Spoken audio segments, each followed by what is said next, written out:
In this exercise video, we're going to be doing hip abduction exercise to get the gluteus medius and gluteus minimus here at the top of the hip. This will create hip stability, pelvic stability, and support the lower back.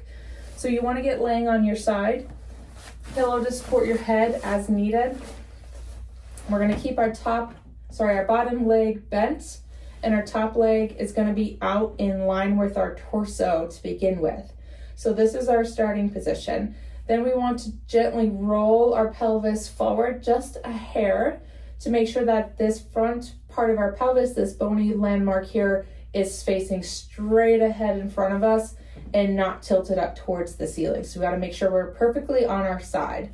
Then hand here to stabilize if we need to monitor the pelvic position. With this top leg totally straight at the knee, we're going to bring it slightly behind our butt. So my heel is slightly behind my butt, but my pelvis is still rolled forward, and I'm going to lift the leg up. About 2 feet off the ground is all we need, and then slowly lower down. When we're lifting the leg up, we should feel this movement and muscle working at the very top of our hip here. We should not be feeling it in the front of our hip here. If you're feeling it in the front of your hip here, you are likely rolling back with your pelvis, or your leg is drifting forward with the leg lift, which we do not want. We want to make sure we feel it on the side and back side of the butt cheek. When we are also lifting our leg, we want to keep our foot parallel to the floor. So we want to make sure that foot stays totally parallel as we're lifting and lowering, and not letting the foot drop down. We're just keeping it nice and parallel so the leg stays in neutral. We're going to hold for a brief moment at the top of the lift and then very slowly lower it back down. So we want to be very intentionally slow with this movement.